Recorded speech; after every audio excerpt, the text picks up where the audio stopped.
It's been almost 8 years since Bethesda has released one of their RPGs. Fallout 4 released on November 10th, 2015. Since then, we did get Fallout 76 in November of 2018, and Skyrim was all the way back in 2011. And I apologize in advance. I'm actually really excited for Starfield. I'm just worried that it's not going to be the game that I or a lot of other fans of Bethesda's RPGs want. I have very fond memories of Bethesda's other RPGs. I didn't really gel with Oblivion that much, but I loved Fallout 3 and New Vegas, even though that's Obsidian, and I did love Skyrim. Those games had a magic that still stands up today. A sense of discovery and exploration that I still hold in high regard. Discovering Underworld or Rivet City in Fallout 3, reaching Jacobstown, or exploring the Sierra Madre in New Vegas, even if that was Obsidian, or reaching Blackreach in Skyrim. Getting lost in these worlds and journeying out and exploring felt like embarking on a real role-playing adventure at a scale that I hadn't experienced then, and I still think I haven't experienced since. And this shows. These games are incredibly popular, even today, with people playing them, modding them, watching videos about them, and Bethesda re-releasing Skyrim for the 237th time. I didn't love Fallout 4, I did like it, and Fallout 76, well, that's a whole different story, but on launch I think it was terrible, and today I think it's passable, and I absolutely want Starfield to be a return to form. This video isn't me doom posting about the game. I want the game to be amazing, and I will be covering it and doing my usual content regardless. But I think it has the potential to be something we remember for many years as a fantastic game. It's just there's a lot of things that have me worried. So let's get into the weeds and explain. The reason I'm most worried ties into my expectations, but not because they're excessively high. I don't need Starfield to be the second coming of Christ. I just want it to be as good as the previous outings. I don't even need it to be Fallout 3 or New Vegas, the pinnacle of these RPGs in my opinion. I'd be content with it being as good as Fallout 4.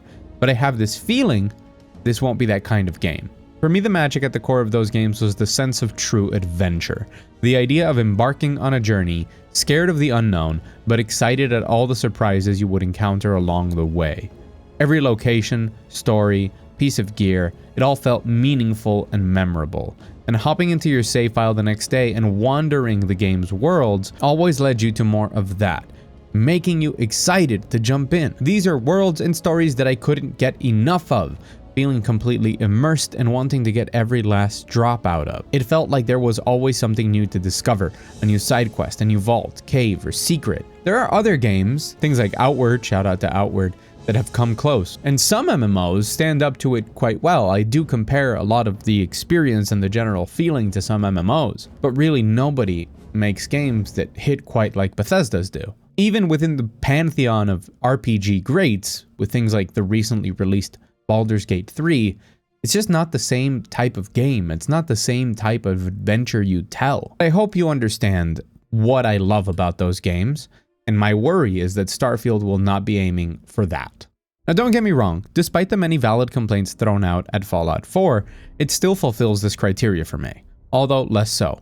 I didn't like discovering new settlements because god, what a pain in the ass system. But discovering cities and vaults and locations, finding the stories hidden within and what they said about the world was still mostly there. It's more the characters and the voice protagonists limiting your answers that really dragged it down for me, among, some other things. There's about 27 million video essays on Fallout 4, so I agree with many points made in many of those. And Fallout 76, for the fall from grace that it is in Bethesda's attempt to try something completely new, it does actually advance in the sense of the world. The map is great, and exploring it is still a delight. It's just that it's not very rewarding, and you don't really care to be in this world because of that lack of story and context. And the combat is way better. The combat is an evolution of Fallout 4, it's just bogged down by server-side bugs and disconnects and stuff like that that just make it worse.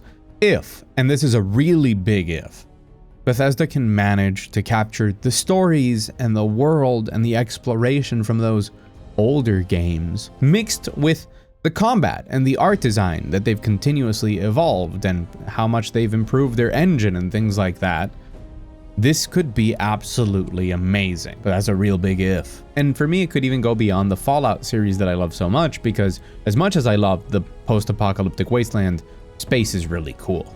Now, when it comes to actual tangible reasons to be worried, Bethesda's track record doesn't really inspire confidence. This is Bethesda's first launch under Xbox, and that could be seen as a great positive or a great negative, and the only way to process that and know is faith.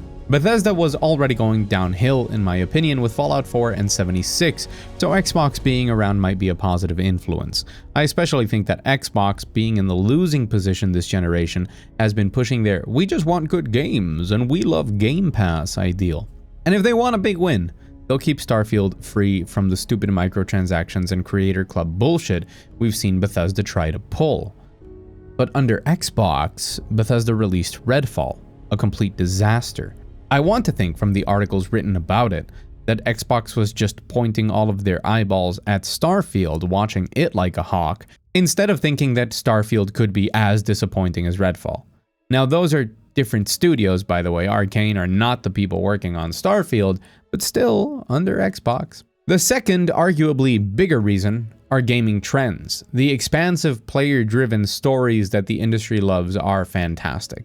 They're a reaction to the very popular open worlds from before that eventually turned into checkmark simulators. Breath of the Wild really changed the game, teaching developers that having a gorgeous open world to explore filled with systems and mechanics that let you express yourself and create your own story are amazing. Giving the player the tools and having them create their own memories using those tools is a formula for success. But that is not what I want from Starfield. Sure, there needs to be an element of that present. It comes with the territory of an RPG, letting me build my character and tailor them to the playstyle I want. If I want to resolve conflicts violently or peacefully, to be a seedy, morally gray mercenary or the hero of the galaxy, stealthy or loud, charming and dumb, or smart and socially awkward, I want these things, but these things work if the proper contexts are afforded to the player.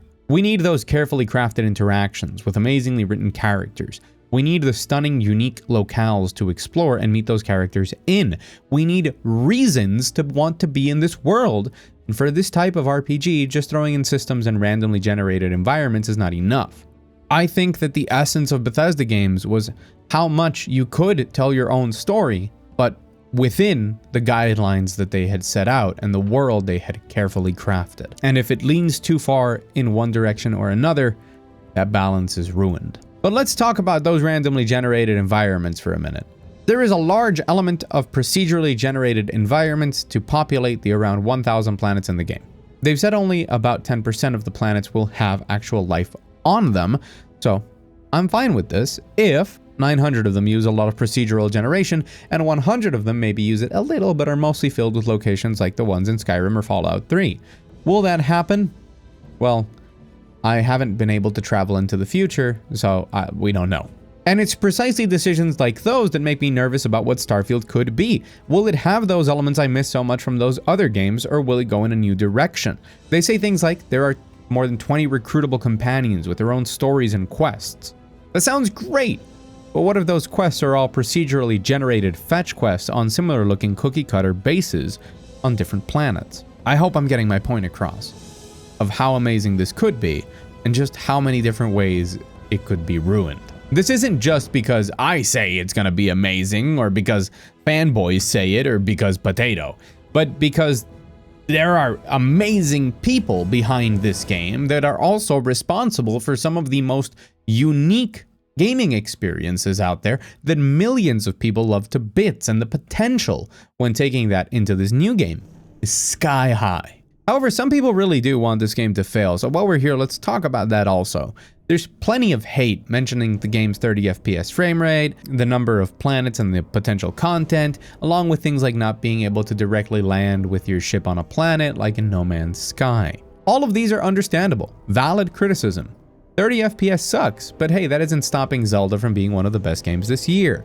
If a game is fantastic, its frame rate could be a negative, sure, especially an unstable one, but that is not a reason to think that the game is bad, and I don't think using the performance of a game as a criticism even more if it's in the context of what we should expect and deserve from a game in 2023. Just like landing on planets as a No Man's Sky comparison. As I've said in so many ways in this video, we don't know what this game is, truly. But if it is like Bethesda's other offerings, I think the only comparison point is space, ships, resources, and procedural generation. That's it. Like, are you really just gonna stretch... You're gonna stretch this no matter how thin it is? The number of planets thing does confuse me though. There's a lot of people that complain about the lifeless planets and the procedural generation, and that it's nowhere near something like No Man's Sky. So, do you want 1 million procedural generated planets, or do you want like 9 fully unique, customized, tailor-made planets? Is this middle ground the problem? Because I don't think that makes a lot of sense either. It's just like, we haven't played the game. We don't know. But if it's anything like any of Bethesda's other games, I don't think the amount of content is going to be a problem. And one of the strangest criticisms I've seen, people recently criticized the game for not going gold when it's only a couple of weeks away. Back in my day, that would have been something I'd actually cared about, and a sign that maybe the game wouldn't be complete at launch. But let's be honest, almost no game is truly gold anymore, and going gold means absolutely nothing. Even the most polished full-release games like the ones that From Software makes still require day one updates to patch out major bugs and exploits, and most other games are just missing key features that were being worked on since the game went gold. So what does it even mean? Like, who cares? But these are just some of the criticisms. Other people just really want to hate it because they want to hate it, or for console fanboy wars or whatever, and people are already being very public about review bombing the game once it releases. Especially the people comparing Spider-Man 2 and Starfield. That's, I get it, they're exclusives, but I don't understand. It's like comparing a sirloin steak to an ice cream sundae. They are completely different things, but they're both good eaten. In good news, and this is really a very important part of this, we seem to be getting reviews out 10 hours before the early access $100 edition releases on the 31st of August. So if the game is amazing and you wanted to drop that much cash on it to play it early, what a horrible thing that this is happening, by the way, but that's a separate video. You will know. You don't need to pre-order it right now. You can do it after you check the reviews and still get into the early access, which is a good sign, by the way. That shows confidence in the game, I guess. If you're not falling into the FOMO generated by these new early access releases, then you can play it on Game Pass, PC or console, for much cheaper, unless you want to own it, in which case you also can on Steam, or, you know, just buy the game. By the time the normal version of the game releases, you will know if it's good. Tempered expectations, hope for the best, prepare for the worst. Again, I hope the Starfield is amazing and captures that feeling of wandering the capital wasteland or Skyrim once again. And even though I'll be late, I'll let you know as soon as I can my take on it, along with all the guides, tips, and tricks and general coverage you can expect from me. If you made it to the end of this video, let me know in the comments what's your favorite memory from a Bethesda RPG. And of course, make sure to like and subscribe to appease the algorithm gods. I've been Mugthief, thank you so much for watching, and I'll see you on the internet.